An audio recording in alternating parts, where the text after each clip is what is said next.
I'll be honest. I am too. I'll never have that, which is very, very sad. I had it like one time when I was in high school, like it was like for a semester, and then everyone just told me to shave it off because they said it looked weird. So, and then ever since then, it's just been losing little by little. So I did it to myself, Zeke. I truly did.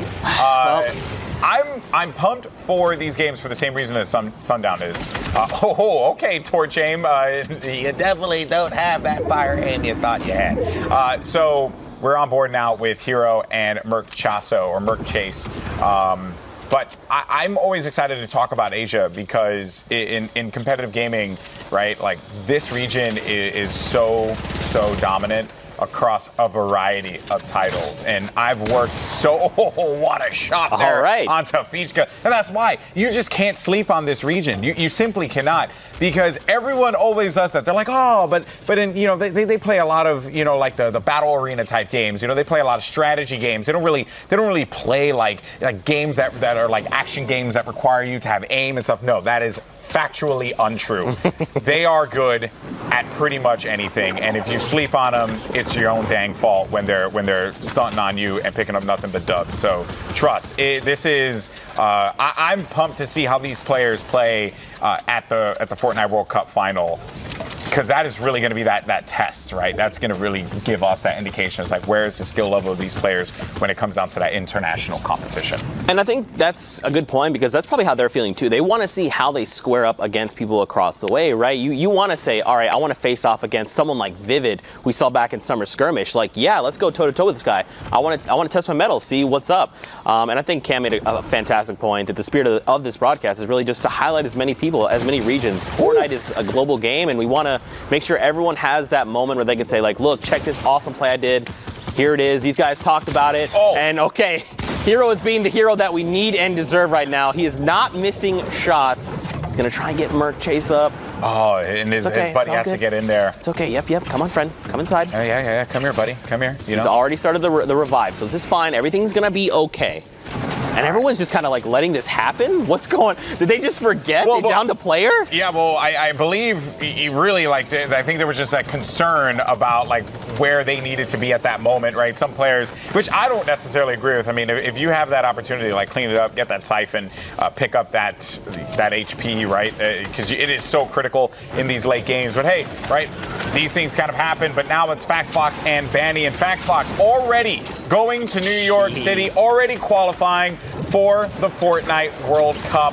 But this is one of the reasons why FaxFox might be one of the players that not only qualifies for solos, but also for duos. The consistency, so nasty.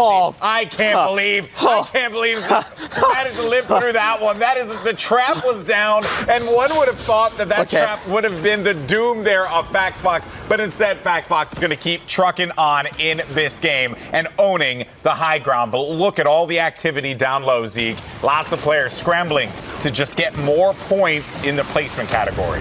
That's right, man. Don't forget, guys. In top 5, we see another set of placement points. Sasakui there going down, unfortunately. So these guys need to be careful, right? They want to get those very vital points for hitting top 5 as a duo. We see these players kind of rotating around. Another player goes down. It looks like it was Flozy's teammate, Noel. Noel will be down. No, I don't know. You got to leave him. You got to leave him. You're going to take way too much damage. Yeah. That's a tough spot to be in. Oh my God, from up top. Jumps right into the box of Flozy, but Flozy manages to stay alive. 51 HP, though. Will have 4 minis. Has to pop at least 1 or 2 of those minis before he can get back into the action. Someone's going to grab him with the minigun. That's Abyss's bread, and he's looking to get that bread. Flozy wrecks him, destroys him, gets the HP, and then more players are going to land right in front of him. That was going to be Bread's teammate, Pixel, who goes down. Flozy still in this one, 56 HP. Can he follow up with another one? Get up to 100 HP and then start to build up on those shields. We'll continue to have the minis. 3 minis left, and we're now down to a 1v1v1 in this duos matchup. FaxFox had that upper ground, drops down low, manages to pick up one there onto Tabata, but this is going to be a 1v1 between Flozy and FaxFox. FaxFox is going to be up above, looking to utilize that high ground to pop the mini. Same thing for Flozy. Flozy needs to pop a mini himself so he can get competitive in this fight here. Gonna have 100 HP basically between the shields and the regular green HP. Oh, he didn't know he was. Drop down in front of him. 12 HP for Flozy, but FaxFox picks up the victory royale, and that was gonna be nasty with the blue pump to secure it. That was 13 eliminations total for the top boys. My gosh, man. FaxFox, not only is it in his name, he's showing us why he's sitting there at the top of the leaderboard, right? Absolutely consistent player. Yeah, and looking for the high ground, too. Like, who else is maintaining that position? I think it was going to be the CWZ guys, Jiro, but Jiro is out of this one. Still on board with Mei. And his teammate, I'm not quite sure. I think his teammate was eliminated. No, his teammate is still going to be in the action. I see it at the top right of the screen. But they're split up, which I don't feel very...